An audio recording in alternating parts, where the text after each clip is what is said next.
Not long after Goku defeated King Piccolo, he found himself at Kami's lookout, being sent up there by Master Korin. There, he met Mr. Popo, who trained him and got attached to him in preparation to Kami's own training. However, unlike the original story, this Kami is more paranoid. As he sees Goku's immense power and he continues to get stronger and stronger, he sees that there's some darkness within Goku. Kami doesn't like the idea of someone out there being even stronger than Piccolo. He sees a lot of himself in Goku, including the fact that he could have an evil half. After seeing Goku's exponential growth and seemingly limitless abilities, he believes it may be wise to seal him away. He doesn't know what this alien is capable of. According to Kami, Goku may be another Piccolo waiting to happen. Kami consults Popo and explains how this is the safer option for Earth. Popo finds this to be cruel, so Kami alters the original plan and orders Popo to get a lot of capsules full of food, so at the very least, Goku can eat while he's sealed away. He can live a reasonable life, but he will have to live it in solitude. Under the guise of more training, Kami locks away Goku in the hyperbolic time chamber, hoping that time will either kill him or trap him there forever. Goku waits patiently, but even in these early stages, he starts to become really afraid, scared, paranoid. He had never seen so much endlessness. He could train at his heart's content, push himself to the limit, but it was difficult. The gravity was different, and there was no one to interact with. And as days went by, Goku began to wonder what exactly the purpose of this room was. Not long after, Piccolo Jr. begins to attack Earth. With the Z-Fighters being unable to do anything against him, Piccolo had no idea where Goku had disappeared to. He had been keeping tabs on him ever since his father's defeat, and now that he was gone, it was time for him to attack. Back in the hyperbolic time chamber, Goku trains for 2 years, and eventually, he gets tired of it. He tries the door, and it is then that he realizes that he's been trapped. Frustrated, he punches the door, falling back through the other side. He is trapped in there. But Goku has hope, and he believes that this is a test by Kami. So rather than panic, he sits calmly and waits. Another year passes, and Goku finally comes to terms with the fact that Kami turned his back on him. There is no escape, and all he has is training. Feelings of betrayal and anger consumed him. He cannot understand how Kami could do this to him. All he's ever done was good. These negative feelings manifest themselves in a violent burst of aura and energy, Goku transforming into a Super Saiyan. This unbelievable power only cemented Goku's goal in life, training to find a way to escape. As his training continues, Goku begins to talk to an imaginary friend, as a form of comforting himself in this empty, isolating world, calling his imaginary friend Gohan. Goku continues to grow and gets older and older, losing parts of his humanity and sanity as the years go by. And as he never got to interact with others, in a way, Goku is still a young kid in his mind. A little over a month passes in the outside world, and Popo decides to go against Kami's initial wishes and seeks out Goku's help. He bangs on the door relentlessly, but Kami had locked it, and he didn't know how to unlock it. Kami had been taken by Piccolo, and Popo didn't know what else to do. But from the inside, Goku begins to hear the banging, rushing over to the door. Being able to hear the other side must mean that escape is still possible. He slowly powers up into a Super Saiyan form, firing a Kamehameha directly at the door. He begins to scream in frustration as it seemingly does nothing. The bangs increase in intensity, which pushes him further to a level he's never known before. When Popo finally mentioned Kami, that's when he exploded. He screamed out of anger with a giant explosion happening. A portal to the outside world opened up, and for the first time in 30 years, Goku sees the sunlight. The door and the majority of the room shatter behind him. As he steps outside, Popo is thrown back by the initial explosion, and after recovering, he lays his eyes on Goku. His long golden hair and eyes filled with nothing but anger, being a stark contrast to the Goku he once knew. His eyes fill with tears as he sees how mentally and emotionally damaged he is now. Pushing that aside and focusing on the issue at hand, he starts pleading with Goku to help them. He explains that Piccolo has taken over Earth and taken Kami hostage. Goku is this world's last hope. Goku smirks, shooting a thumbs up to Popo, but Popo realizes that there's something wrong. What have they done? We switch perspectives to Piccolo, who clenches his throne armrest incredibly hard. That power was unreal. How could he ever hope to win? Was that really Goku? He needed to do something. He was shaking the second he felt that energy. Piccolo tells his forces, Cyborg Tao and Shen, who had both joined him, telling them to prepare for an attack. Piccolo heads to the back, where he crosses in front of the cells containing Krillin, Tenshinhan, Yamcha, and Chaozu. He finally reaches a cell with a little bottle on it, thinking to himself that perhaps it was time to use him. Piccolo takes the bottle and swallows it. Goku arrives at the Tenkaichi Budokai, where he had felt Piccolo's ki. There, Piccolo had taken it as a base of operations. He arrives at the front steps of the destroyed arena, where Tao and Shen stand tall. They ask who the hell he is. He clearly looks like the Goku they knew, but he's far too old. They then question if he's his dad or something. They begin to mock Goku, who silently walks towards them, his aura sparking up and blasting them away with minimal effort. Inside, Piccolo realizes just how easy his minions were defeated. He starts to sweat. Goku arrives through the front doors, and Piccolo exclaims, "Welcome, Son Goku. It's finally time to avenge my father."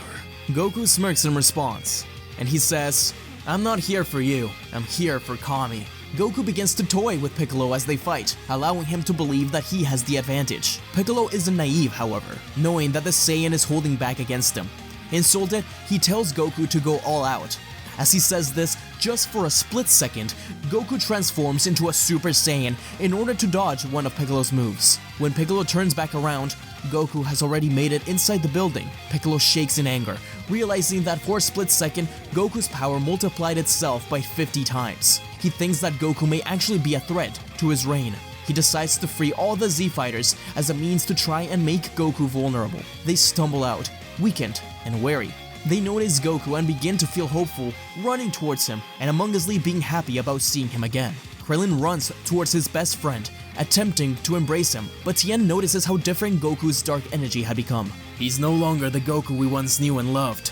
Krillin realizes this as soon as he touches Goku, a shock of electricity sparking and shocking his hand. Krillin moves away, realizing just how much different this Goku was. His heart sinks. They realize that their only hope is now lost. Krillin speaks in a sorrowful tone. "Goku, what's wrong? We need your help." His eyes begin to fill with tears as he stares at his former best friend. Goku turns to face the shorter man, a twisted smile on his face, with electricity crackling around his body. He says, "It's good to see you again, Krillin, but I'm not here to save you." Goku finally reached the place where he last felt Kami's ki, but clearly he wasn't there. It was an empty cell. Goku then turned to face the others. Piccolo stood in the middle, yelling at everyone that this guy is much more dangerous than he could ever be. If they want to survive, they all have to team up. Krillin insists that he won't fight Goku, that he's his best friend. Yamcha gulps, getting on the defensive. He tells Goku that Bulma never lost hope for him, that she knew he would return. Was he going to break her heart? Tien curses, but Goku simply ignores them, asking Piccolo where Kami is, telling him that he's going to pay. Krillin wonders just exactly what happened to Goku to cause this change. Whoever did this to him was an awful person. But Tien realizes that they don't have any time for this, with Goku making it clear that he has no problem attacking anyone who stands in his way. Tien rushes in, no more words. Piccolo and Chaozu follow behind. The clash instantly destroys the tournament building. Goku can easily keep up with all of them, turning into a Super Saiyan. They wonder how he could have gotten so powerful. One by one, the Z Fighters fall. They know that Goku had lost his mind. He keeps looking down and referring to someone who isn't there at all. To Gohan, Krillin tries to tell Goku that his grandfather isn't there, that he wouldn't have wanted this, that he is in Otherworld. But Goku explains that he isn't talking to his grandfather. Piccolo realizes that he has to take one final chance, use his ace card to win. While Goku defeats the Z Fighters, Piccolo rushes out into a cave where he frees Kami. Kami attempts to battle Piccolo, but he feels the incredible power of Goku approach. Piccolo says that whatever Kami did to this kid may mean everyone's death. Kami laments this. He could never forgive himself. He didn't think that Goku could ever escape the chamber, let alone survive this whole time. Piccolo explains that the only way they could stand a chance is if they unite their forces, bringing back the Namekian of old. Goku defeats Krillin, knocking him out. He didn't kill any of the Z Fighters, but if there's one thing that Kami taught him, is that he couldn't trust anyone, not even his oldest friends. Goku finally reaches the cave where Piccolo and Kami hid. He's about to blast it away when he sees a bright light being emanated from it. Kami and Piccolo's fusion walks out of the cave with a stern look, throwing his cape to the side.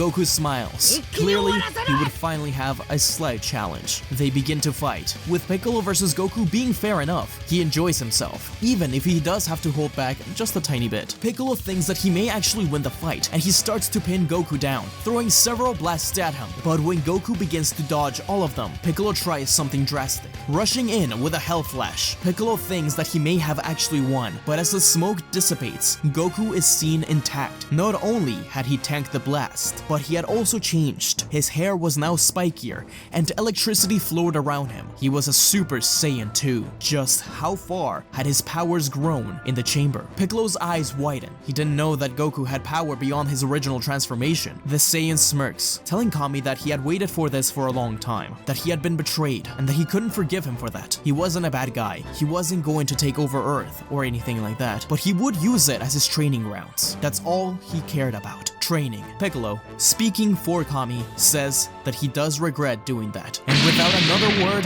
Goku defeats him in one punch. In West City, where Bulma had been gathering forces in order to find a way to defeat Piccolo, the Dragon Balls that sat on her desk turned to stone. Goku looks over the world, a world that had been decimated by Piccolo. He didn't care to rule it. He didn't care about it at all. Yamcha, Krillin, Tien, and Chaozu hide out with Bulma. Once they wake up, Bulma is saddened by the news, and Chi-Chi, who was one of the people that Bulma needed the help from, begins to tear up. The two embrace, with Chi-Chi promising to train hard along with the Z-Fighters. One day, Goku did show up to Capsule Corp, making sure that he entered when nobody was there, finding the rocks that were once Dragon Balls. He just had a feeling he knew which one was the 4th star, and he took it. That simple rock meant more to him than the whole planet. 3 years pass with Goku training all over the world. He doesn't rule it, he doesn't attack, but he doesn't care for anyone who lives on Earth. Most people live in hiding, afraid that Goku may keep training, because every time he does, he causes more and more destruction with his incredible power. One day after training, Goku sits quietly over Mount Paozu. He senses someone close by. Slowly he turns his head, and he sees an imposing figure arrive. His eyes focus on the tail. The man introduces himself as Raditz, his older brother. He only says one thing. You've done a great job preparing this planet for us, Kakarot.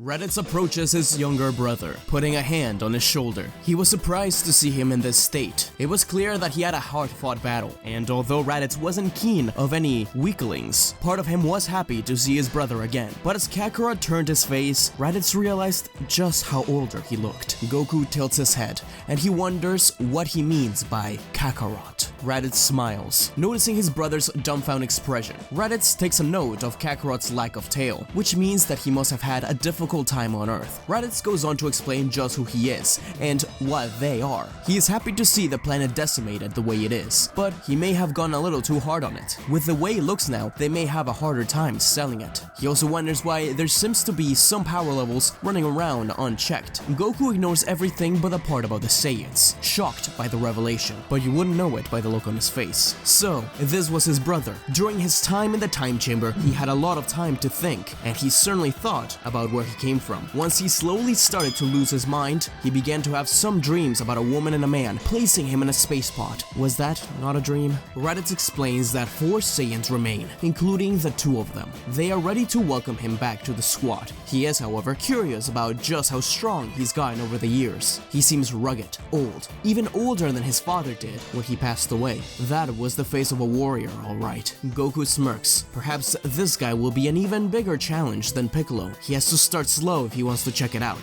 Raditz thought it was silly, but humored his brother, thinking that of course he would come out on top. But as the two clash, and civilians run afraid of Goku's training once more, Raditz realizes that his brother is keeping up way too easily. Just how strong had this kid gotten? Goku asks Raditz to go all out, to which Raditz responds with a Saturday crush, which Goku simply slaps away. Raditz is completely surprised, and finally checks his scouter. That power was massive. No way that was right. When he slapped the beam away, his power rose to 10,000. He seemed to do it without any problem. That was potentially even stronger than Vegeta if Kakarot decided to go all out. If they trained him more, he could even defeat Frieza. Raditz shook his head. That was just a dumb idea. He shouldn't even be thinking about it. Raditz was a little afraid but kept his cool. He promised Kakarot that a better fight would be in store once they arrived to the Frieza ship. There, they will meet Vegeta and Nappa. Goku hopes that they really will be stronger because he hasn't had a good match since Piccolo, and that was some years ago. Raditz calls on his own pod and Kakarot's to meet them at their location. Inviting Kakarot in, Goku tells him to wait as he runs into an old shed nearby. Grabbing a round rock, Goku held it tight, talking to it and acting as if he was placing it on top of someone's hat, and then said with it. Raditz asks who he's talking to, and Goku says that he's talking to Gohan, of course, the kid with the Dragon Ball on his head. Raditz is confused, and Goku explains that the Dragon Balls once granted any wish. They were made by him, the guy who locked him away long ago, the guy that betrayed him. Goku's expression went dark, and Raditz didn't question it. He was a real weirdo. Goku and Raditz take off to planet Frieza, where they eat together. Raditz thinks his brother is really strange. Strange convictions and strange smell, like he hasn't showered in years, but he did remind him of his father somewhat. For the first time in a long time, Goku took a bath, and Raditz tried to replace his old tattered clothes, but Goku refused, instead putting the armor on top. The room went completely quiet as soon as Vegeta and Nappa stepped in. The two had just returned from a mission to take down a bug planet. Their imposing nature made everyone shake. Raditz stood up, welcoming them. Kakarot stayed seated. Vegeta scoffed, asking if this was his weakling brother. Raditz motions to Kakarot to stand up in respect, but Goku doesn't move. Nappa steps over the table, shoving Goku's face on his food. He taunts the low-class Saiyan, but Goku quickly turns his head up, making Nappa bite his tongue. Nappa is pissed, and yells at Goku to step outside and fight him. Goku smirks at the challenge. Raditz tries to stop them, but Vegeta shuts him down. Outside, the Frieza Force watches as Goku fights on the defensive. He comments on how disappointed he is that he is nowhere near as strong as Piccolo. Nappa tried to attack once more, but Goku knees him in the gut, knocking him out. Vegeta is surprised and gets some ideas. It was impossible for someone like him to be so strong, but he could use him. The Frieza Force cheers, telling Goku to kill Nappa, but Goku has no ill will against him. He simply puts the key ball down and goes back inside to eat. That night, the three evil Saiyans have a meeting where they discuss Kakarot. They agree that it's obvious that Kakarot does not trust them, so they will need to win his trust if they want to use him against Frieza. But once Frieza is done, will he become the ruler of the universe? No. That has to be Vegeta. Raditz mentions to him that Kakarot was talking about a set of wish-granting orbs from Earth, but he's pretty sure Kakarot was a lunatic. Vegeta agrees, but tells Raditz to push for more information out of Kakarot, just in case. They will go on a few missions together before they try anything against Frieza. Make sure they know whose side Kakarot is on. Unbeknownst to Vegeta, some of the Frieza Force reported on the fight between Kakarot and Nappa. Now he has an eye on him and the squad as well. Over the next few months, Goku joins Vegeta, Nappa, and Raditz on various missions taking over planets. Vegeta makes sure to keep a close eye on Goku, though surprisingly enough, he just seems to be interested in treating these missions as training grounds. The planets are all nearly completely eviscerated by the time the missions are done. One of the many planets they go to is Mon Masu, a planet full of giant creatures. The team actually have some trouble with it at first, but Kakarot steps up to the plate. One of the giants attempts to beat Vegeta, but Goku saves him. Kakarot is distracted by the giant and fails to see a boulder thrown his way. Vegeta punches the boulder to pieces, with Goku and Vegeta nodding at each other. Goku is busy trying to have a good match against the giant when he turns around and sees his new allies being swarmed by enemies. Vegeta is the only one still fighting well. Goku smirks, rushing in with a Super Saiyan transformation and destroying all of the giants at once. He was a little disappointed. He wanted to continue having a fair match. It was more fun that way. Goku cracks his neck, slowly turning to look at the other Saiyans, who look at him horrified. Vegeta in particular reaches his hand up towards him, and in his other hand, he crushes his scouter. That glow, that power, those eyes. Kakarot. There was no doubt about it. That was the legendary Super Saiyan. The other Saiyan's scouters explode. Vegeta is angry. He can't believe that a worthless, low-class scum has become a Super Saiyan before him, but he was torn. He knew they needed him to defeat Frieza, yet his pride wouldn't allow him to take this sitting down. Vegeta throws all sense out of the way, challenging Kakarot to a fight. Goku smiles, asking if Vegeta can go blonde too. Vegeta screams in anger, rushing in and slamming his fist against Goku's face, but the man barely moved. The two fight, but it's obvious to Vegeta that he cannot win. Not in a million years. But Goku still has a fun time. Yeah, he's stronger, far stronger, but Vegeta has amazing moves. Stuff he's never seen before. Beyond Raditz, maybe beyond even Piccolo. Even so, he wished he could find someone stronger than Piccolo. That's all he wanted. As Vegeta continues to fight, Raditz and Nappa yell at him to calm down, that they have bigger fish to fry. Vegeta has veins popping from his forehead, turning and pointing at Kakarot, saying, "He is literally the biggest fish." Vegeta is having none of it. In Kakarot's aura, he sees the Saiyan race, his father, but above all, Frieza.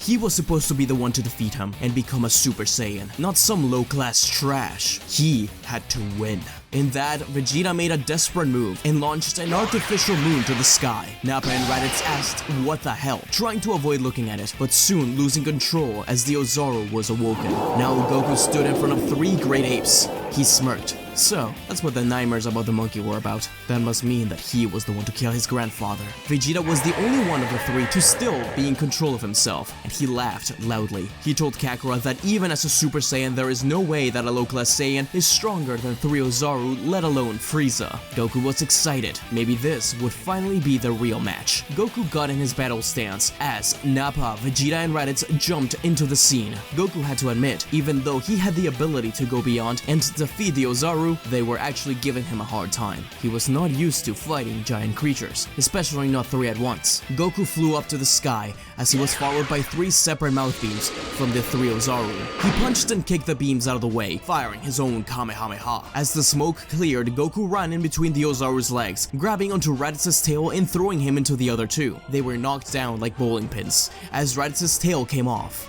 So that was the trick. Goku soon did the same to Nappa, with only Vegeta standing tall still. Goku said, "I see whatever this form is means a lot to you, Vegeta, but if you promise me a better challenge than this, then I'll help you obtain it." A better challenge? This comment infuriated Vegeta, but did remind him of why he was letting Kakarot stay around in the first place. Frieza. They needed him to defeat Frieza. In one final attempt to challenge Kakarot, Vegeta jumped and punched down, but Goku ran up his arm, jumping down from his shoulder and slicing through his tail. Goku had defeated all 3 Ozaru. Vegeta wasn't done. He needed to defeat the slow-class Saiyan and began to charge up his ki to the max, ready to explode, and Goku was ready to defend himself. But Raditz and Nappa fly up, telling Vegeta that he must still be weaker than Frieza. Vegeta slowly starts to calm down. They still need him. After all, the Saiyans can't sense ki. Goku could be stronger than Frieza already. Goku tilts his head, asking who the hell this Frieza guy was he keeps hearing about. Vegeta turns to tell him that Frieza is the strongest being in the universe. No doubt stronger than even Kakarot himself. Kakarot is excited by this, but he still doesn't trust Vegeta. Ever since Kami, he cannot trust anyone. Vegeta treats him badly, calls him a low-class Saiyan. He could destroy him right here, right now. But that thought fades away quickly, with the prospect of fighting Frieza, someone even stronger. If Vegeta can get him there, then he will still be useful to him. In fact, if they get there, then he thinks Vegeta could get stronger too, and eventually be his strongest rival. Raditz tells Kakarot that their only hope is to get stronger, and asks if what Kakarot said about the Dragon Balls were true. Goku stops and thinks to remember. He says that he thinks so. It had been a long time, but he remembered that long ago he went on travels around the world with a woman. He trained with a bald man with a shell, but it was so long ago, he didn't even remember their names. Vegeta said that they didn't have time for a journey to the West tale. They needed to know about the Dragon Balls. Goku says that the Dragon Balls were created to grant any wish by an old god. As he says this, his ki begins to rise, angry. Sparkles surrounding him. It seems they touched a tough subject, but Raditz tries to get him to calm down. He says that it doesn't matter what he looked like. Vegeta pushes Raditz out of the way, yelling at him that it does matter, that they need to know exactly who created them. Goku continues to get angry as he describes Kami. Green skin, pointed ears, antennae, wise beyond anyone he knew, until he betrayed him. The ground shook as Goku's power exploded, pushing the Saiyans back. His Super Saiyan form seemed uncontrollable. Vegeta watches as Goku begins to take out his anger on the landscape, destroying everything around. He was angry, but it seemed like he wasn't destroying senselessly. He was training, preparing himself for something. Was Kakarot even stronger than he let on? Vegeta then snapped. His pupils shook. What he described, that was a Namekian. Vegeta's surprised look turned into a sadistic smile. He knew exactly where to head off next. He turned to Nappa and Raditz, telling him that their next destination would be Planet Namek. Nappa, Vegeta, Raditz, and Goku land on their space pods at Planet Namek.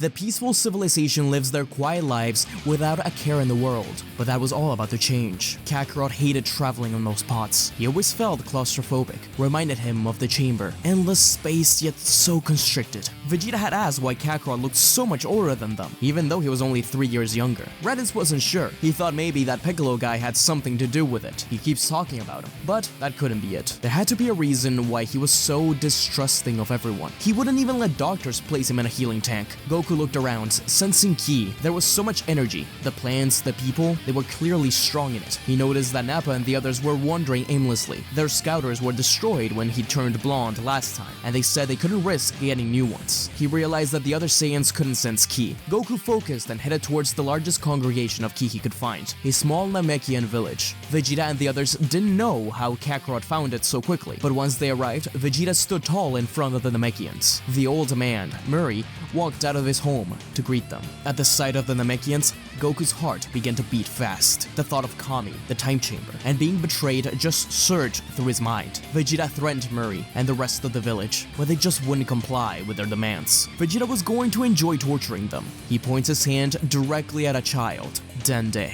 Raditz notices Goku getting angry, and he jumped in front of his brother, telling him that it was okay. These were not the Namekians that he fought before. They weren't that Piccolo guy. But Goku was impatient. He slowly walked towards Murray, telling him that they just needed the Dragon Balls in order to defeat Frieza, an evil tyrant. He then shot Vegeta an eye. Reluctantly, Vegeta put his blast down. Murray took a step back. Did they really need the Dragon Balls? With this Kakarot guy around, it was doubtful. He was strong enough to clear out all the Namekian warriors. Terrified, Murray gives Goku the Dragon Ball. Vegeta and the others let them live for now, as Goku said that they got what they wanted. They didn't need to spill any blood. But Murray remains terrified of the prospect of these Saiyan monsters. He would need an audience with the Grand Elder ASAP. It may be time to summon Nail and have him use the forbidden technique. He looks down at Dende, telling him to go to the Grand Elders. The Saiyan squad divides up, Vegeta with Goku and Nappa with Raditz, slowly finding various Dragon Balls. Vegeta tried to remain calm around Kakarot. It was clear that being there bothered him, but Goku realized something. Various Namekian power levels were disappearing, while a single one was growing in strength. When he was going to point this out to Vegeta, he heard something from behind. A large Frieza Force ship landing near their original location. Vegeta then spun his head, sensing someone's ki. What?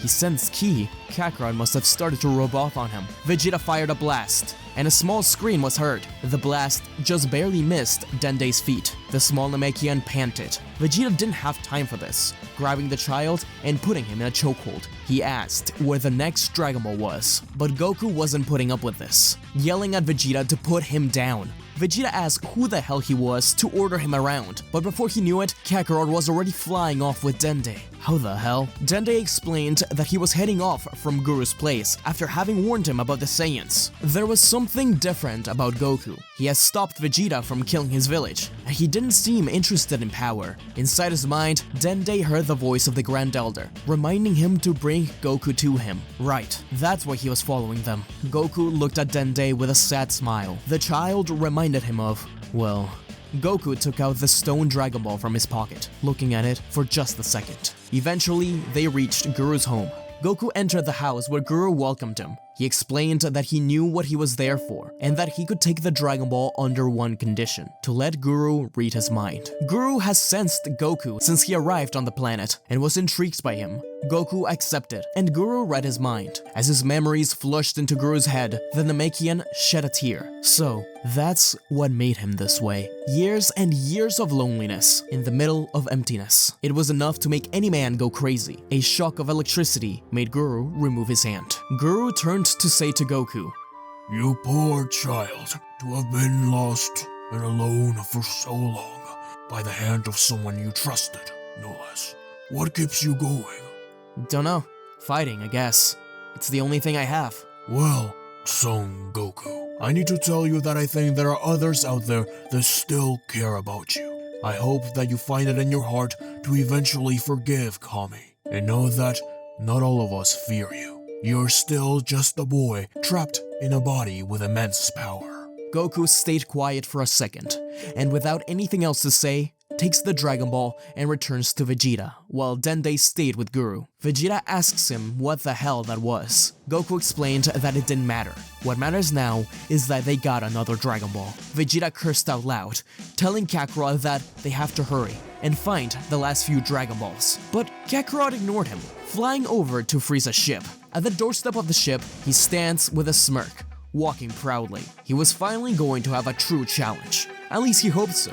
After all, he sent someone in there with a power level of at least 530,000. Hopefully he could get stronger than that. Zarbon and Dodoria stepped out of the ship, leading the army of soldiers. They asked who the hell he was. Goku waved, asking for Frieza. He heard he was strong, and he wanted to fight. Zarbon and Dodoria commanded their forces to attack. To Zarbon's eyes, it looked like Goku simply took a step forward, and suddenly all of the army was dead. Zarbon knew he had to do whatever he could. Dodoria and the ugly Zarbon rushed in, only to be instantly killed. Goku hit them both in the back of the neck. Vegeta watched from nearby, in shock at this power. The two had been training together, but it was clear to him now that he was always going easy. Part of him was honestly jealous, because Vegeta knew that he himself had the power to defeat Zarbon and Dodoria now. Frieza's floating chair appeared from the top of the ship. Goku smirks, saying, "So, you're that Frieza guy, ready to go a round or two? You better be stronger than what you are now, because you won't stand a chance." Frieza was visibly angry. He wasn't going to waste his time with some monkey. Not when the Dragon Balls were all nearly collected for him. Only one left, at a random village. Frieza ordered the Ginyu Force, whom he had arrived on Namek with, to take care of him, while he found the last Dragon Ball, telling Goku that he'd be right back.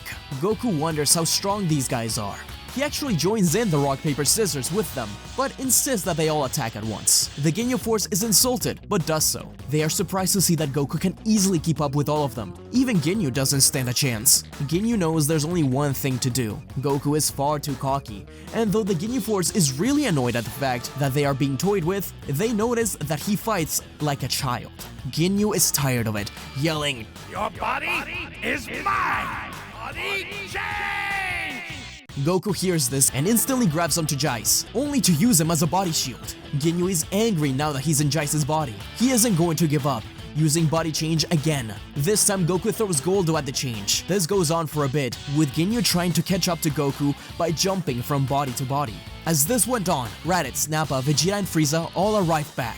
They couldn't believe that the Ginyu Force was nearly all defeated, but their arrival distracted Goku just for a second. Ginyu in Rikuma's body jumped behind Goku and finally switched bodies with him. Ginyu laughed loudly. Finally, the power of the Saiyan was his. Rushing over to stand behind Frieza, Frieza was speechless. That Saiyan must be really stupid. Goku writhes in pain from Rikuma's damaged body. There is so much going on. He can feel those powers he felt earlier disappearing into one single stronger one. Was this another one of Frieza's soldiers? Who was this? Was it a Namekian? Frieza ordered Ginyu to take care of the trash. Raditz gulped. He didn't think they could win. Ginyu smirked, realizing that there was more to this body than he thought. It was surging. So much energy, so much potential. He couldn't control it. Ginyu exploded Goku's ki and transformed into a Super Saiyan abruptly. Frieza's scouter exploded. That was the Super Saiyan. Frieza locked eyes with Vegeta. They both knew it, but Kakarot was still unaware of the significance of this form. Frieza couldn't allow anyone to have such power. Ginyu was loyal, extremely loyal. He would have his defenses down for his lord. And with that thought, Frieza blasted a death beam right through his minion. I'm sorry, Ginyu. I cannot allow that form to exist. Not as long as I am in power. With the last of his strength, Ginyu tries to switch bodies with Vegeta, but Vegeta had watched Goku's battle and learned through it, simply kicking Rikuma's body right at the blast, forcing Goku and Ginyu to switch around. He yelled at Raditz and Nappa to get Goku as Vegeta himself rushed to battle Frieza. Goku sighed in relief, while Raditz carried him into the healing tank. He started to freak out. He needed to get out of there. He couldn't let anyone trap him again. He asked Raditz why he was doing this, but slowly he started to calm down as Raditz told him that he wasn't leaving him, that they needed help defeating Frieza, but he needed to be healed first. Meanwhile, Nappa took on the Ginyu Force. They were all extremely damaged, and above that, in bodies that didn't belong to each other. At the same time, Frieza and Vegeta's battles continued. Frieza already going through his transformations. Looks like Vegeta's training with Goku did something after all. Goku's eyes darted open, and he felt the power he sensed earlier coming in close to them, maybe stronger than Frieza. In the midst of battle, a wolf of air dragged Vegeta and Frieza back, as Neo looked up to the evildoers. You two are not welcomed here. This is a peaceful planet. Leave, or I will remove you myself. You have what is perhaps the most dangerous being in the galaxy. We Namekians want nothing to do with you. I'm flattered, though I assure you I am far from the most dangerous being in the galaxy. Not with Lord Beers. I wasn't talking about you. The hatch of the ship opens as Goku, drenched in water from the healing tank, walks out. He removes his breathing piece, throwing it to the side. Nail and Goku stare each other down. Piccolo? I thought I defeated you for good. You must have me confused with someone else. Even so, it was one of you people, Kami, that locked me away for 30 years. He was the strongest being I ever fought, and I've been going around the universe trying to find someone stronger. Be careful what you wish for. Raditz watched from the doorway as the battle between Goku and Nail began. It was incredible. They were clearly above any of them. Frieza couldn't believe it. He was angry. He was going to show them that no one could ever be stronger than him. Without wasting any time, he transformed into his 100% full power state. Goku's base state is struggling against Nail, as this Namekian warrior is stronger than even Frieza. There were 50 known Namekian warriors we see through the Frieza arc, but perhaps there were more here and there. If Nail fused with every single one of them, what kind of power could he get? Goku is finally forced into Super Saiyan for the first time in a long time. That's when Goku begins to win. Nail slowly starts to get pushed back. However, Nail uses things other than his power to keep Goku at bay. In particular, he uses the fact that Goku still fights like a child. This Goku never had any training beyond Master Korin, only 1.5 years of instruction with Kami, and even then Kami was very reserved. Goku is unrefined and not used to actually competent opponents, and every mistake that Kid Goku could have made as a kid is being repeated. Goku is effectively still a 15-year-old kid when it comes to fighting style. Once Frieza reached his 100% power, he completely ignores Vegeta, rushing in to attack Goku, but Kakarot is too focused on the match at hand. He simply turns his hand over to Frieza, flicking him back down to the ground. He's all yours, Vegeta. Right then and there, Goku burst into Super Saiyan 2. Vegeta's eyes widened and filled with tears. No way, what was that? That was the same thing he saw back on the other planet. Another Super Saiyan transformation. He was sure of it now, something beyond regular Super Saiyan. Was that low-class trash really that far ahead of him? Vegeta dropped to his knees, punched the ground over and over again, cracking it. Lava spewing around him. Nappa and Raditz couldn't believe it, but Vegeta was now a Super Saiyan. The anger he felt by being left behind in the dust by Kakarot pushed him to it. Frieza slowly got off the ground just to see Vegeta walking towards him. I was a fool for thinking that I would let Kakarot take care of Frieza for me. I don't need him. I can do it myself. Frieza starts to yell about how he will kill at least one Super Saiyan today. If it's the prince, then so be it. Thus, the battle between Goku and Nail and Frieza and Vegeta began. Vegeta didn't care that Kakarot was stronger than him at the moment. All he cared about was Frieza. Goku, on the other hand, was having the time of his life. The clashes shook the entire world over time, slowly breaking it apart. Goku in particular didn't know how to maintain himself, and he was destroying parts of the world. This infuriated Nail, and it seemed like he was fighting better and better over time. Meanwhile, Raditz and Nappa gathered the Dragon Balls, but realized they couldn't summon the dragon. Was there something else to this? Perhaps a Namekian passcode? Vegeta slowly started to tear down Frieza. Though the Emperor was a formidable foe, Vegeta wanted to beat Frieza at his best. He was doing so, but Frieza realized that he was at the end of his rope.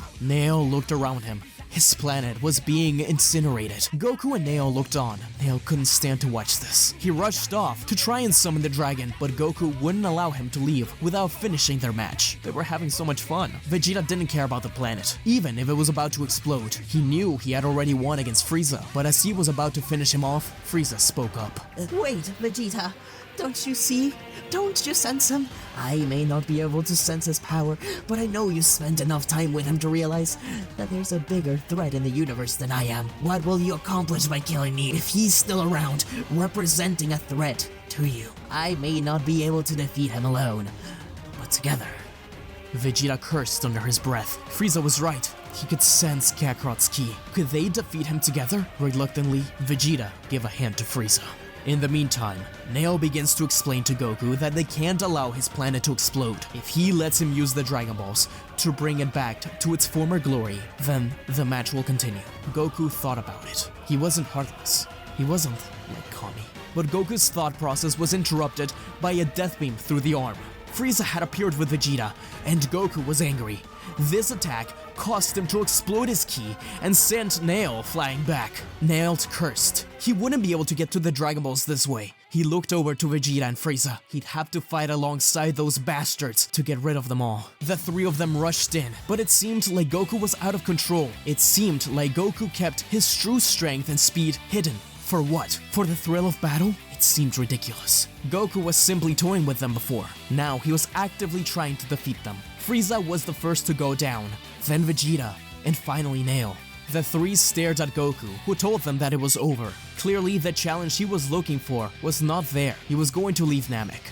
Guru told him something earlier that gave him a new mission. Goku turned to Vegeta, telling him that he'd hope they'd meet again soon. The three warriors watched as Goku flew off, each of them charging up a ki orb in their hand. But Nail put his hand down. Goku represented the greatest threat to the galaxy. No! Let him go. He is but a child who's lost his path. Yes, Lord Guru. Vegeta was ready to shoot his as well. He let the blast down too. Kakarot was right. He'd hoped they'd meet again soon because he would train hard. Each day, he would defeat Kakarot next time they saw each other. Frieza was the only one left, and without any hesitation, fired the attack at Kakarot. But as soon as he did, he felt excruciating pain in his hand. As he opened his eyes, he saw Goku standing tall before him, his palm covering Frieza's hand. The blast had exploded against Goku's hand and nearly blown off Frieza's. Goku looked different, his eyes piercing as ever, but with long, golden hair and power beyond anything any of them had felt before. Vegeta couldn't believe his eyes, but instead of being angry, this time he smiled. He had a brand new goal to reach. Frieza falls on his tail. He didn't need to use that form to defend himself from the blast. That was him just saying, I could kill you at any time, I just choose not to. Goku reached his space pod, but heard the voice of Raditz call from behind. Where are you going, Kakarot? I have stuff to take care of on Earth, friends to find. Earth? That meaningless rock? Yeah, right. Oh, you're serious? Well, I'm coming along too then. It looks like Vegeta can take care of Frieza at any point now. I'd rather find out more about you and that power you have. But Goku didn't trust his brother and denied him following him. Goku blasted off, but Raditz wouldn't take no for an answer. Following in his route to Earth, he needed to find out more about his brother. Frieza was kicked off planet Namek by Vegeta and Neo, who thought him dead. By the end of the encounter, Vegeta then left without another word, along with Nappa, exploring the stars in search of further power. Neo watched as his spaceship left the atmosphere, and he reported back to Guru, along with all 7 magic Dragon Balls. Cheerful for their success and ready to use the Dragon Balls, the Namekians gathered around. Guru thought about Kakarot, about Kami, about Earth. He knew that Goku was heading there. Perhaps they will need extra help. Guru saw something special in Kakarot, and he saw the way he protected Dende. Thus, he placed a hand on the small Namekian's head, telling him that Earth will need a guardian in the nearby future. 3 wishes were made. 1 to restore Namek, 1 to remove the remainders of the Frieza Force from that planet, and finally to teleport Dende to Earth, where he would find Mr. Popo. And so, a few days passed. Back on Earth, Bulma rushed around her office for tools to use in her new project. Earth without Goku gave them time to repair and rebuild, but she did a double take to look at her workbench. Those Dragon Balls that had remained stone for years once again glowed. Bulma teared up as memories rushed back through her mind. Could they do it now? Could they wish for something to protect themselves from Goku? Could they finally cut ties with that other group, the one they had teamed up with, in order to defend Earth? She counted the Dragon Balls and realized they were missing one. They were missing the 4-star Dragon Ball. Face it, Bulma. Our plan is the only thing that will work if that man returns. Our creations will put an end to our fears. So please, trust in the androids. As Goku travels through space, followed by Raditz, Raditz notices that he's drifted ways. He is no longer on course to Earth. Instead, he heads towards a different planet, Planet Yardrat. Goku lands, followed not long after by Raditz. Raditz walks out of the ship and sees the Yardrats taking Goku up to a man, and he is welcomed when Goku explains who he is. Though he didn't want him there. Pibara welcomes Goku. Pibara had telepathically called Goku over to him, saying that he felt his presence and wanted to speak to him. Thus, over the next few months, Goku and Raditz trained on Planet Yardrat, as Pibara wanted to learn just exactly what happened to this man. Pibara tried to get him to understand that not everyone hates him, and that he doesn't have to distrust everyone. But Goku argued that he didn't even trust him. He was only there for the training. But some stuff did stick in his mind. It was similar to the things that Guru said to him.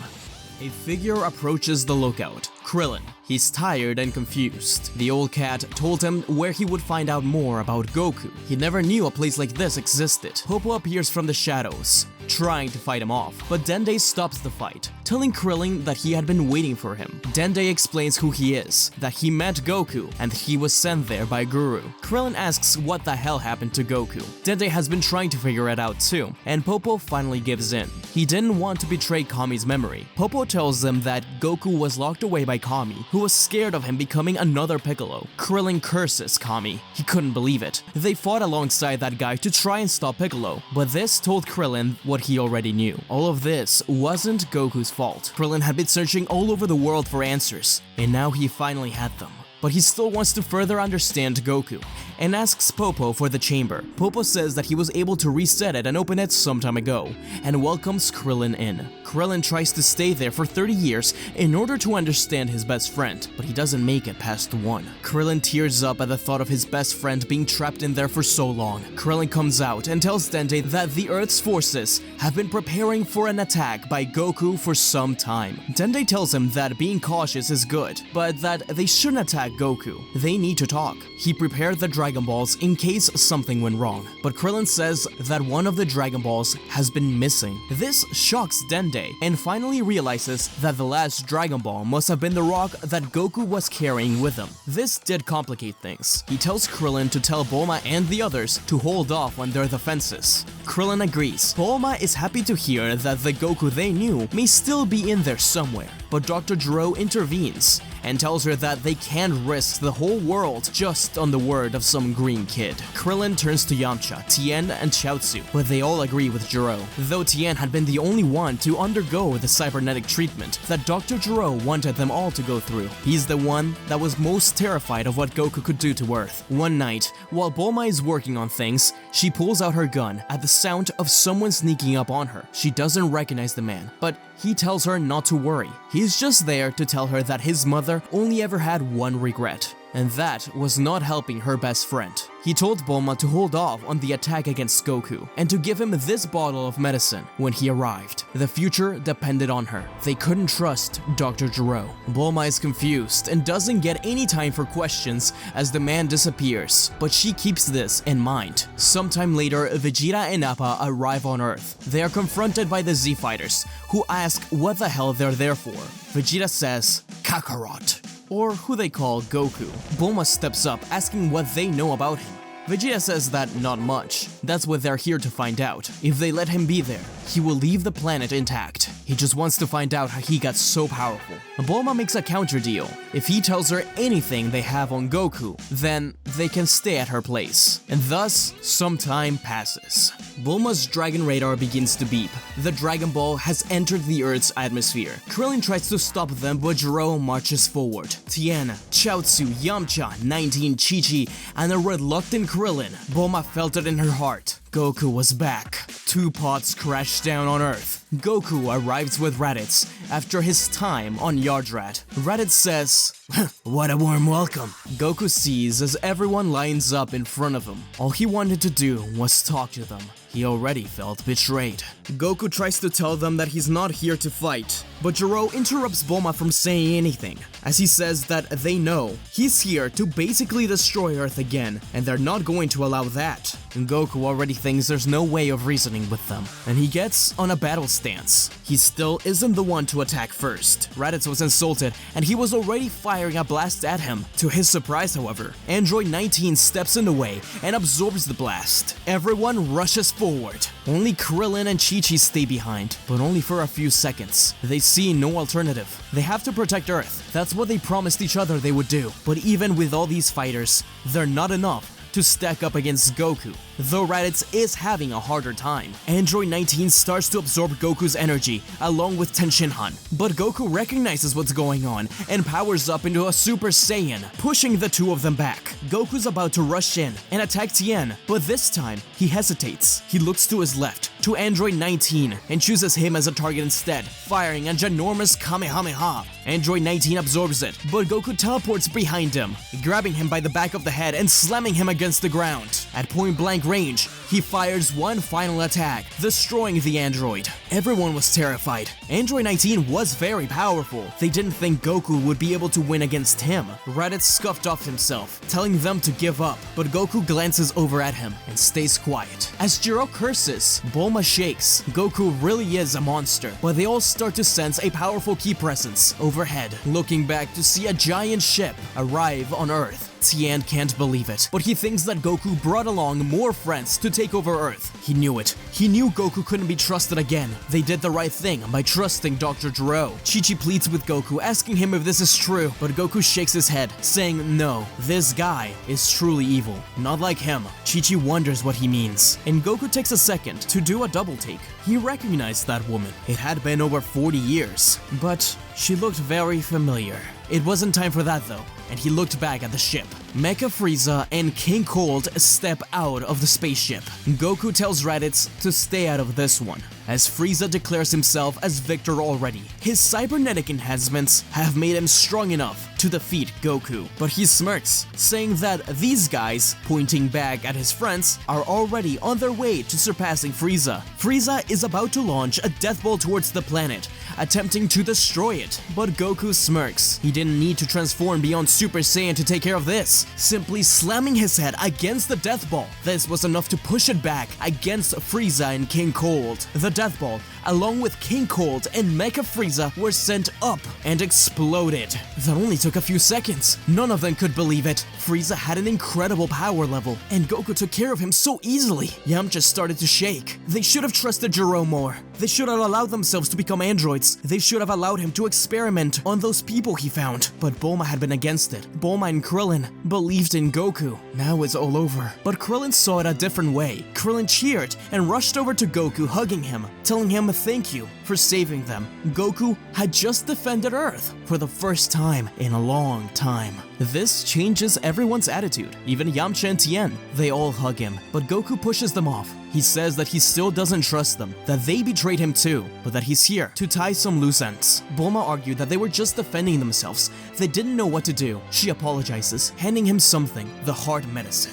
Goku looks at it, wondering what it's for, and putting it away. That'll be for later. He starts to talk to Krillin, walking away, but Gero yells at them. He tells them that they can't do that they need to kill him. All the Z-Fighters stand tall in defense of Goku, but Gero knows that this is his last opportunity to kill him, to get revenge for the Red Ribbon Army, to get revenge for the world. Without further ado, Dr. Gero throws a capsule, revealing 3 pods, containing androids 17, 18, and 16. Bulma had told Gero that they weren't going to use those teenagers he found, that it wasn't moral to experiment on them, that they had to be set free. But obviously, Dr. Gero did not listen. He tells Bulma to shut up. These androids are stronger than the ones we know, because Dr. Gero had information on stronger Z fighters and a stronger Goku, even Nappa and Vegeta. Gero tells 18 to follow her programming and attack Bulma and the rest. However, as Android 18 zoomed towards Bulma, a bright figure arrives, protecting her,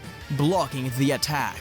Vegeta had arrived as a Super Saiyan. He tells Goku that they will fight again soon, but for now, they'll get rid of these hunk of junk.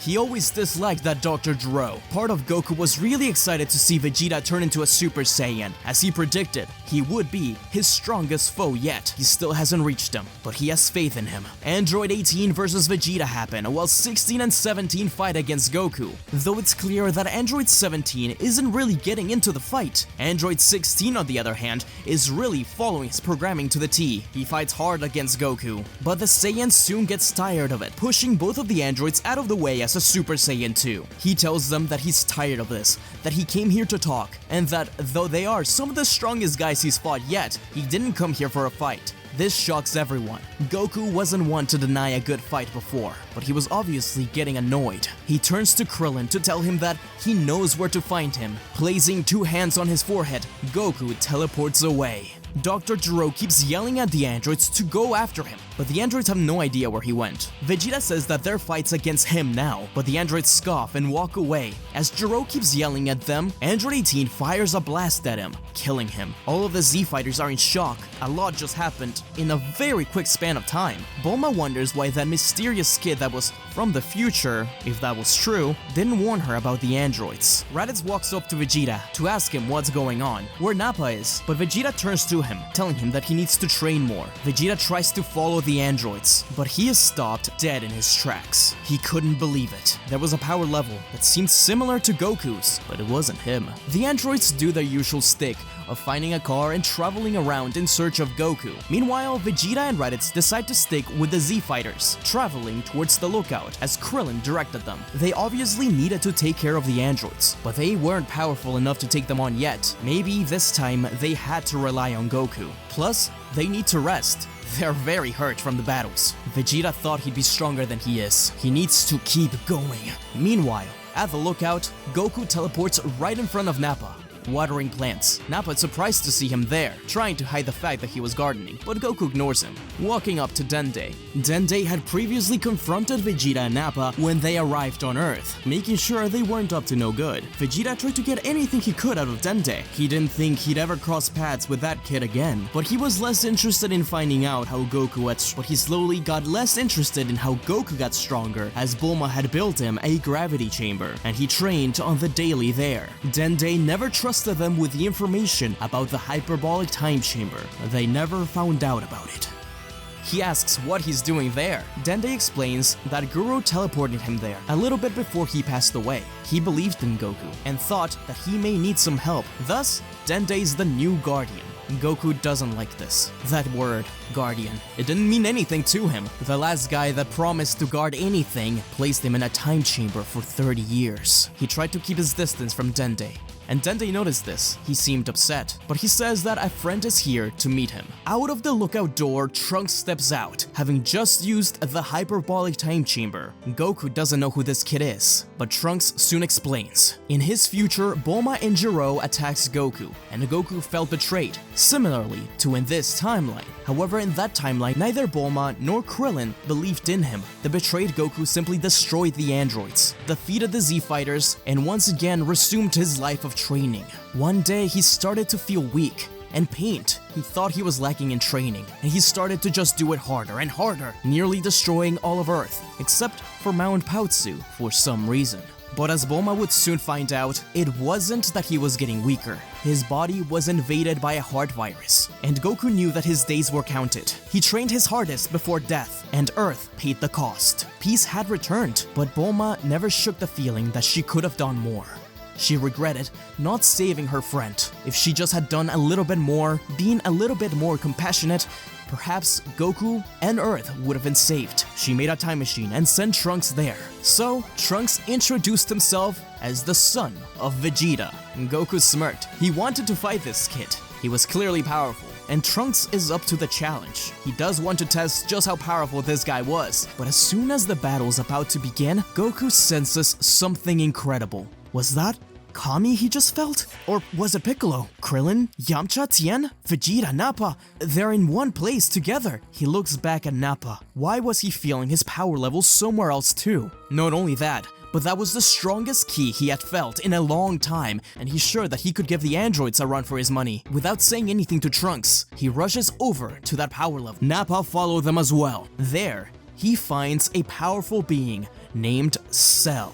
He had been draining humans around the world after arriving from the future. A future that, similarly to Trunks's, was decimated by Goku. The androids in this universe were released 3 years earlier than in the original story, which is why they appeared only a little bit after Mecha Frieza did. Because the androids and pretty much everything else around the world was destroyed by Goku in the future, Cell had no choice but to go back to this point in the timeline to try and find them. The two of them have a battle, and Goku is impressed. He might be the strongest being he's fought. Additionally, he has all the techniques of his friends. This was an exciting challenge, but something that he said sticks in Goku's mind. If he found those androids, he could get stronger. He quickly drinks the medicine, just as a way of mocking Cell, telling him that he won't die before their battle's finished. He tells Cell that he'll help him find the androids. Trunks, who had followed Goku, yells at him, telling him to stop, that this is not what Bulma would have wanted. But Goku is ignoring Trunks. In his future, Bulma tried to kill him, and when he thinks about it, the Bulma in this present did too. He still wants to talk, but that can wait. He wants to battle this Cell first. As Cell and Goku fly away in search of the androids, they pass by the Z Fighters. Trunks explains in the way what's going on. Bulma curses. She knew she should have done a little bit more work to try and make sure that Gero got rid of all those projects she denied. Vegeta, Raditz, and Trunks all try to stop Goku and Cell, with Vegeta saying, Kakarot, stop this madness! What kind of idiot would allow their opponent to reach their perfect form? Raditz is unsure of who to support during the battle, but part of him knows that if even Vegeta himself is fighting against this, then he has to make his brother see reason. He wanted to learn more about him, he wanted to get close to him, but there was clearly something wrong with him. He wanted to help him through it, but Goku's Super Saiyan 2 is far too much for everyone. And both Cell and Goku reach the androids. 16 wants to protect them both and fights against Goku. Krillin, Bulma, and Chi-Chi try to deny it and actually cheer for Goku as he continues to fight 16. But soon enough, Goku slices through 16's neck and steps to the side, allowing Cell to absorb the androids. Though they try to fight back, Goku doesn't let them. Tien's hand is bleeding at how hard he's balling up his fist. He knew it. They couldn't have trusted him. But Bulma says that she recognizes Gero's design as Cell's. If anyone is dooming them, it's him. Krillin and the rest try to talk Goku out of it, but Goku says that he has this handled. Everyone's confused at this. He once again says they don't have to worry, he just wants a good match. Everyone is terrified. They don't know if to cheer for Goku, because the Cell guy would obviously kill them all in an instant, or to discourage him. As Goku gets ready for the real battle to start, Cell says, "Okay, one more to go." Goku wonders what the hell he's talking about. He assumed that it would just be the two androids. He apologized to Cell for killing 16. Was that the one he needed? Cell shook his head and pointed his finger at Tien. Tien's eyes widened, and so did Goku's. In this timeline, Tien, much like 18 and 17, was enhanced cybernetically and changed into a cyborg. As Gero developed Cell in secret, he made sure to make 17, 18, and Tien part of Cell's programming into perfect form. Cell rushed to attack Tien, but Goku stepped in the way. No way he was going to let him absorb his friend. That's when the Z Fighters realized that at least part of Goku in there still cared about them. The battle between Cell and Goku began, and it was explosive. He started to struggle, but just as he was going to transform into a Super Saiyan 3, Cell took the opportunity to use a solar flare, rush over to Tien, and absorb him. His friends cried out and tried to attack Cell, but it was worthless. Goku damned Cell exploding his ki and finally turning into a Super Saiyan 3. Cell says that this is a beautiful battle. Two beings lost all alone for a long time with nothing on their mind but getting stronger. While Goku was left alone because of Kami's doing, Cell was left alone because of Goku's. In a way, they were connected. Goku told him to stop talking and to show him what he's made of. Cell sparkled, electricity flowing around him. To the spectators, it seemed like Cell was an even match to Goku. The match was kicked off with a blast that exploded in the middle, only to continue with punches and kicks that shook Earth. Islands all over the world were being destroyed as Goku and Cell approached them. Krillin, one of the only ones to continue cheering on Goku as he knew his best friend could defeat Cell, yelled at Goku, telling him that he's protecting them a little too hard. Earth is suffering because of it again, but it seems like Goku was ignoring it. The battle was taken near Mount Paozu, where the Z fighters waited and watched. Hurt, Bulma was the only one to realize that this place was once Goku's home. A stray blast heads towards Mount Paozu, and Goku, for the first time, defends a part of Earth, jumping in the way and tanking the blast. Cell recognizes this, thinking that he's defending his friends. So, at the end of the rope, part of him still cares. Cell continues to attack that way, doing whatever he can to stay near Mount Paozu, but Goku defends it. He won't stand for it, but he's seriously running out of energy.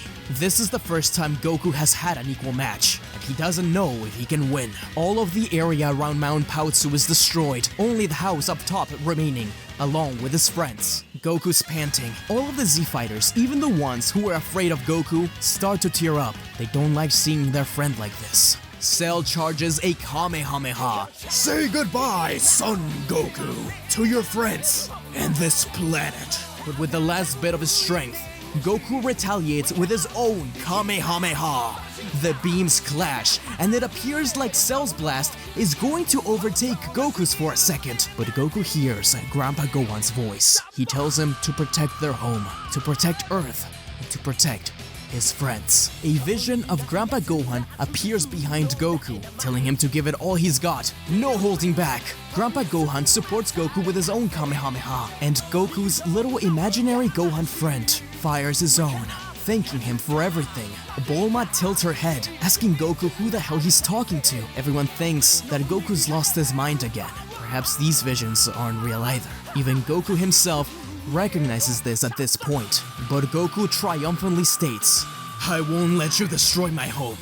I won't let you destroy Grandpa Gohan's memory, and I won't let you kill my friends." Krillin is moved. He realized that in the end, Goku did care about his friends. There was a reason why he didn't kill them back when he first escaped the hyperbolic time chamber. Yes, he did endanger Earth. He made a mistake, but at the end of the day, he was hurt. He needed their help, and they failed him.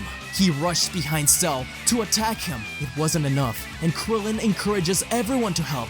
Vegeta, Nappa Trunks, and the rest help out as Goku's blast is now taking over Cell's. Grandpa Gohan yells at Goku to push himself to the limits. Goku thanks the pair as Cell yells at Goku to stop talking to himself. Even in the end, you're still an insane lunatic. But his eyes widen as Goku breaks his limit, unleashing a full-power Super Saiyan 3. And for a second, it seems like his aura sparkled red as his Kamehameha consumes Cell's blast and overwhelms the android. Cell is finally defeated. Goku pants, falling to the ground, his hair returning to base. With his last bit of his strength, he walks over to Grandpa Gohan's home, reaching to his pocket, and at the end, placing the Dragon Ball back where it belonged. Chi-Chi rushed over to Goku, holding his hand as Goku finally recognized her and passing away. Everyone stays quiet. Bulma sighs as she looks back at Trunks. In one way, she failed. She couldn't save her best friend. But in another, the Dragon Balls were restored. Goku fought for them in the end. Maybe, in a way, they had accomplished what they wanted. Raditz grieved over his brother and decided to go out into space in search of answers and power, while Vegeta and Nappa stayed on Earth, at least for now. Nappa was still loyal to Vegeta, though part of him questioned why he wanted to stay on Earth. Trunks stays for a little bit longer, finally explaining to everyone who he is, as Bulma reveals that she is pregnant. Vegeta couldn't believe that he was going to be a father, but seeing future Trunks be the way he was happy about it. He was at least proud of what he would become, and made future Trunks promise to visit in the future in order to have a battle. The Dragon Balls were used to restore the damage caused by the battle between Goku and Cell, along with reviving everyone killed during the battles. The android twins were revived along with the innocent civilians. Tien was welcomed by everyone, and was surprised to find out just what Goku had done for them, though he still didn't trust them. At the end of the day, part of him felt that it was his fault that got him killed, but not Goku. The Z fighters wonder why he doesn't want to come back, but Krillin sighs, saying that maybe he just wants to rest. But the reason why he doesn't return is actually different.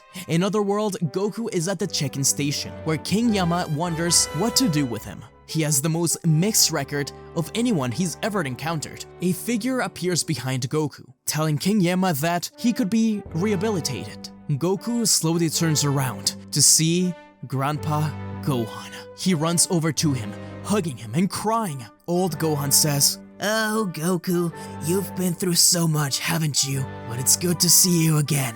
But you're not out of the woods yet. There's some stuff we have to do. If he's on good behavior for several hundred years, maybe he could be considered worthy of heaven and absolved of his sins. Gohan thanks Yama as he takes Goku to hell. Goku asks if he's going to stay in hell, but Gohan shakes his head. No, my boy, we're here for you to face your demons. But his answer is soon given as Grandpa Gohan takes him to a man sitting on a bench. The man looks up at him with eyes widened. It was Piccolo. Clearly, Goku has a lot to do here, thinking his adventures on Earth are done for now. However, an evil is brewing that will make his friends debate whether or not Goku's unpredictable power will be needed again.